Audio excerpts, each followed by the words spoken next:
Right okay Rafi గారు ఉండాలా. Right Rafi గారు మాట్లాడదాం. నాగమల్లేశ్వరి గారు ఇంట్లో కూర్చోడానికి కాదు, ప్రజల వాయిస్ వినిపించడానికి, ప్రశ్నించడానికి ఓటర్స్ పంపారు, ప్రజలు పంపారు. ఒక పొలిటికల్ పార్టీగా ఉండేటువంటి అర్హత కూడా లేనట్టుగా కూడా ఆయన వ్యాఖ్యలు ఉన్నాయి. సో ఏం చెప్తారు, మీరేం చెప్తారండి?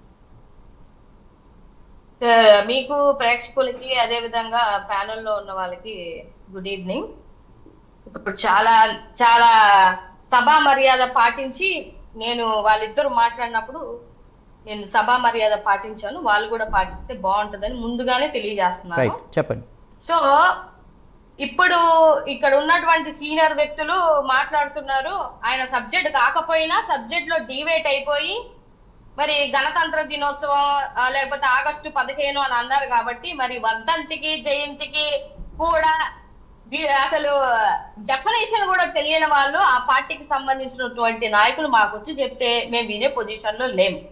ఇప్పుడు పాయింట్ లోకి వస్తే ఎమ్మెల్యేలు జీతాలు ఓన్లీ అసెంబ్లీలోకి వచ్చి అసెంబ్లీలో పోరాడితేనే జీతాలు ఇస్తాము అని ఏ జీవోలు లేవు, ఏ చట్టాలు లేవు.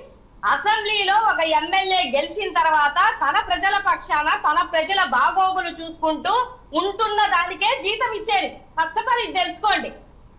జీతం అనేది మనం ఇప్పుడు అసెంబ్లీలో కూర్చుంటే డైలీ వేజెస్ ఉంటాయి అనమాట. ఎన్ని రోజులు అసెంబ్లీకి వెళ్తే అన్ని డైలీ వేజెస్ ఉంటాయి.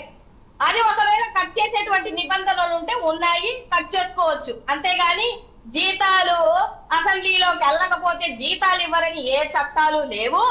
అలాగే ఇప్పుడు పెద్ద మనుషులు ఇద్దరు చెప్తున్నట్టు విధంగా ఏంటి అంటే ఏంటి వాళ్ళని సస్పెండ్ చేసేయాలి. నిజంగానే ఇన్ని రోజుల నుంచి సస్పెండ్ చేసే చట్టాలు ఉంటే ఈ పాటికి చేస్తారు కదా.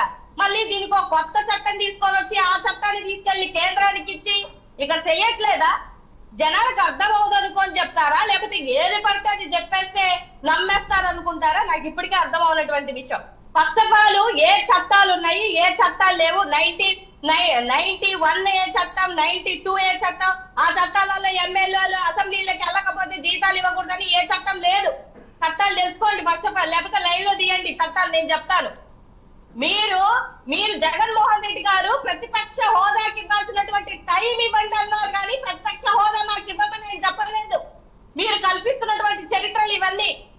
ఇప్పుడు ఉన్నది 3 పార్టీలు ఉన్నారు, 164 మంది ఉన్నారు. ఏం ముద్దరిస్తున్నారు? కిట్లు వేసుకోవడానికి, నాటకాలు వేసుకోవడానికి, సినిమా ఫంక్షన్ లో కూర్చోడానికి. ఏది ఈ 20 నెలల్లో మీరు సాధించినటువంటి ఒక సమస్య చెప్పండి, ఒక్క సమస్య చెప్పండి మీరు సాధించింది. మీరు చెప్పుకోవడానికి, మీ బతుకులు మీరే బయట పెట్టుకోవడానికి. ఇప్పుడు టీడీపీకి సంబంధించిన మంత్రి అన్నాడు ఏమని, నేను వస్తానంటే డిప్యూటీ సీఎం పదవి ఉన్నావయ్యా, నువ్వు అసలు ఆఫీస్ లోనే ఉండట్లేదు అని ఆయనే అన్నాడు. వీళ్ళు ట్రోల్ చేసుకోవడానికి సరిపోయింది. ఏం ఉద్ధరిస్తున్నారు మీరు? అక్కడ ప్రజల సమస్య ఏది ఒకటి తీయండి.